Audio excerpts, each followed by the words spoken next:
คำก็หือจังนอนลาเมืองเลี้ยงมาหนึ่งแขนเจอถึงกลุ่มมึงวนจมลงสู่เฮานั้นใจเมา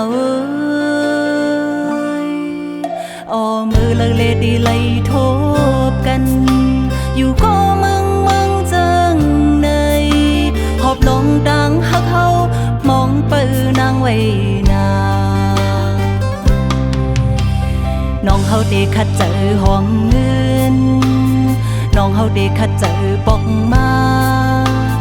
สั่งเอินหอเฮาสิเลห่มรวยใจสุดโจปาโหเจอน้องในไม่เหมือนไฟเย้าก็เปิ้นมาส่วนเก่าเจอใจก็ว่าน้องพันลองเงินก็ว่าน้องพันลองคำใจหันเจอนางนาปีปันเพอหิมเจอวันฮักน้องสั่งว่าใจยังหักเนื้อนางก็ใจอ้อยกันเจอยันสีเปิดจัดปันสู่เลเฮา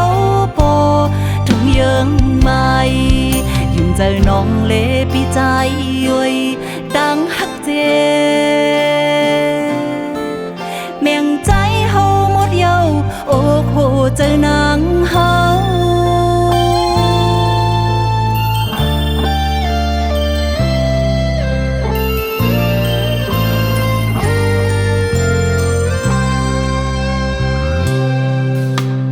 กลางคำก็หือจังนอนลาเมืองเลี้ยงมาหนึ่งแขนเจอถึงกลุ่มมึงวนจมลงสู่เฮานั้นใจเมาอ้อมือเลิกเลดีไล่ทบกันอยู่ก็มึงจังในหอบลงดังฮักเฮามองเปินางไว้นาน้องเฮาเดคัดเจอห้องเงินน้องเฮาเดคัดเจอปอกมาสั่งเอินหอเฮาสิเลห่มรวยใจสุดโจปาโหเจอน้องในไม่เหมือนไฟเย้าก็เปิ้นมาส่วนเก่าเจอใจก็ว่าน้องพันลองเงินก็ว่าน้องพันลองคำใจหันเจอนางนาปีปันเพอหิมเจอวันฮักน้องสั่งว่าใจยังหักเนื้อนางก็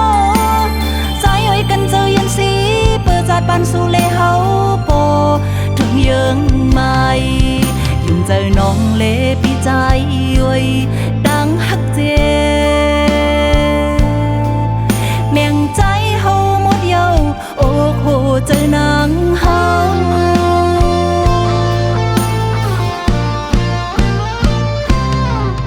โหเจอน้องในไม่เหมือนไฟเย้าก็เปิ้นมาส่วนเก่าเจอใจ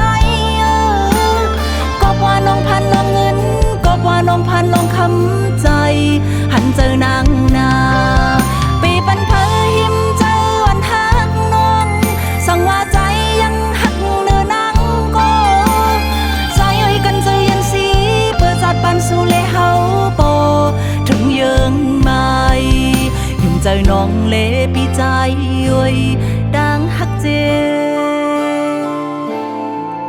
แม่งใจเฮาหมดเยาโอ้โหเจอนาง